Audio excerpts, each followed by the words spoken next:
Hello, this is the Provoked Prawn, here to compare the Razer Huntsman V3 Pro TKL with the SteelSeries Apex Pro TKL. These are two interesting keyboards which feature a number of highlights to them, including rapid trigger, optical switches, and adjustable actuation points, as well as some nice RGB lighting, multimedia controls, and more. I want to talk about the features of each of these keyboards, give you a sound test at the end to compare them, and more. I've done reviews on them separately that I'll link to in the description, but they're both intriguing in a number of ways.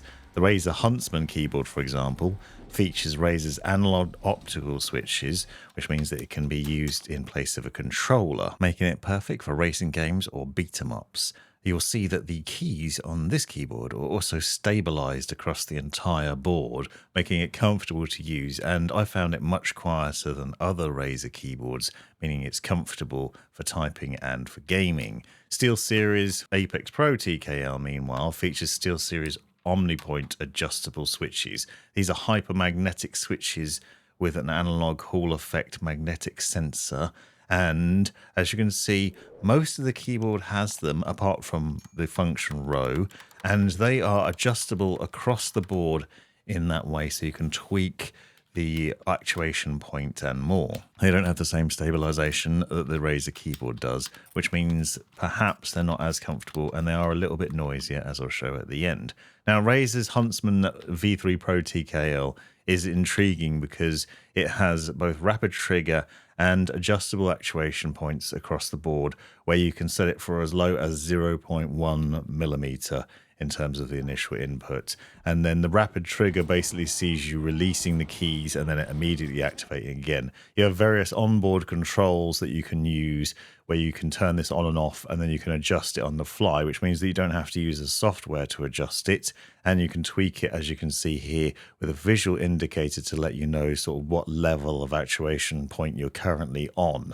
This mode can obviously also be tweaked within Razer's Synapse software, and you can choose between a number of different modes in there for different profiles, racing, FPS, rapid trigger, for example.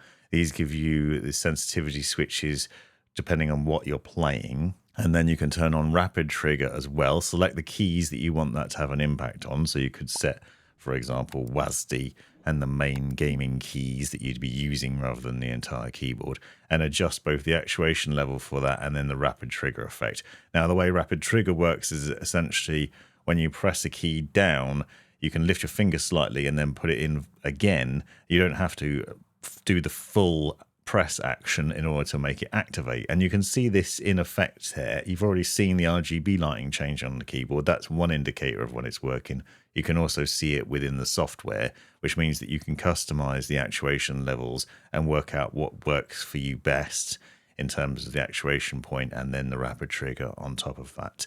This makes it very responsive for gaming, and both keyboards offer a similar setup in this regard, which means that it's really easy to get the movements that you want in game, and so movements like strafing around inside an FPS game where you need to be really accurate and quick with that, but you also want the keyboard to respond when you lift your finger to stop, but then instantly activate again when you push it back in. Then you get that from this, whereas with other older keyboards which don't have these features, you might find your character carries on moving, for example, putting you in danger. So I found when gaming that these keyboards are not only comfortable but also really responsive, and if competitive shooters are what you play mostly, or if you need something that just responds really quickly and fast inputs, then they both tick those boxes. And as you can see, Razer's is really customizable. It's a bit quirky with the analog setup being able to replace a controller, and I talked a bit more about this in the review that I'll link in the description, because I found, for example, silly things like if you also have a controller plugged in, that controller no longer works because Windows sees the keyboard as a controller, which is a bit of a strange quirk of the system. But if you can't afford a controller and you want a keyboard that does it all, then the Huntsman V3 Pro TKL is an interesting option, and a curious one, which also looks nice and is good for typing on, with some caveats to that, because if you set the actuation point too low, you might find the keys are activating more than you want them to. A while back, SteelSeries updated its Apex Pro lineup with a number of features that includes a lower actuation point at 0.1 millimeter all the way up to 4. And you can customize that within the software on the SteelSeries GG, and these keys are designed to be really responsive as well, with a 0.7 millisecond response time. Now, as I mentioned, the main keys across the main area of the keyboard are these OmniPoint adjustable switches, and you can see that you can set the levels in the software to be quite a range in there, so you really have a choice of customizing it. And then, as with the Razer keyboard, you can also set a rapid trigger sensitivity to that, so you have that adjustable level in there. Now, the rapid trigger is demonstrated here with a SteelSeries clip, where it shows you how it basically resets as soon as you lift it and then push it back in again. So the logic applies to both those keyboards, so nice and swift. SteelSeries is perhaps a little bit more interesting in other ways, in that you can actually also set a dual actuation, so you can have two levels of actuation as well as the rapid trigger. So you could set a high level for a really quick response, and then an additional one, if you push it in further, that actually makes a different action on the keyboard, so you can set it to do other things. So there's loads of different customization in that and what you can do, but you could set another response in there. I've shown previously, for example, you can maybe program a macro. If you push it all the way in, you could have a light press for W, and then if you push it all the way in, you could have W and shift activating together, and then you basically set it so you can run if you push it hard. Simple things like that, but you can customize what happens with the actuation, have two different actuation levels, so it's highly customizable in there. Like the Razer keyboard, the SteelSeries keyboard can be controlled via the keyboard itself as well. Push and hold the button on the top right here, and you can cycle through some things on the screen, including the actuation level in there, and adjust that on the fly. Now, that'll do that for the entire keyboard rather than individual keys, and you get a little indicator on the number keys here to let you know what the level you're on. The display itself, I've said in the past, I think is a little bit of a gimmick, because let's face it, when it's laid flat on your desk, you can't really see it very easily. So you have to sort of look over the top of your keyboard in order to see it. It is nice to have, but it is a little bit underwhelming. Notice the flashing that you're seeing on the screen here, though, unfortunately, is from the camera. You won't see that in real life. Now, if you press the SteelSeries button and T, you can turn rapid trigger on and off as well on the fly. So there are a number of things you can do at hardware level in there. You can also go through the various settings on the keyboard from here, including setting recording macros on the fly at hardware level as well. So some things don't even need the software. If you're the sort of person that doesn't want to run the software, you can do these controls directly from the keyboard itself with just a few clicks, making it really easy to control and set up in a variety of ways. And this keyboard also has some very nice RGB lighting, as you can see. The other thing that's not immediately obvious from just looking at it is that the SteelSeries Apex Pro TKL has meta bindings, which is an additional layer of key presses that you can set up. When you press the SteelSeries button, you can then have another layer of button presses, and you can set up your own buttons. For example, I've got print screen on F6, so if you press that and then F6, those buttons will also light up a different color to let you know which ones you've reprogrammed, and then it's a case of just remembering which is which. So as you can see, both of these keyboards are pretty nifty in a number of ways. What you'll also notice is that both of them have those controls in the top right. I found both of them to be a bit fiddly, and I said as much.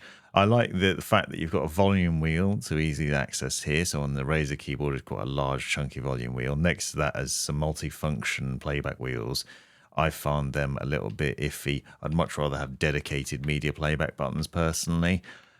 But you can have these extra controls on there that you can easily access, and you can use that wheel to tweak the volume, but also the actuation points on the keyboard, as I've shown already. SteelSeries basically has one button and then the volume wheel, and you can use that single button with the light on it to adjust the music, for example. You can also make SteelSeries keyboards look even funkier with SteelSeries' own keycaps, so you can get some really nice RGB lighting from their pudding keycaps there. And then it's just talking about which is my favorite out of the two, and I'm going to say the Razer Huntsman V3 Pro TKL I found to be a little bit nicer to type on and for everyday use. Both keyboards are really rich in terms of the features and specifications, so it's really going to be a personal thing. I just found I preferred Razer a little bit more for the overall performance and the comfort of it. However, they're both great for what you're getting, and here's a sound test so you can decide for yourself which sounds nicer.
You've made it right to the end of the video, you brilliant legend you.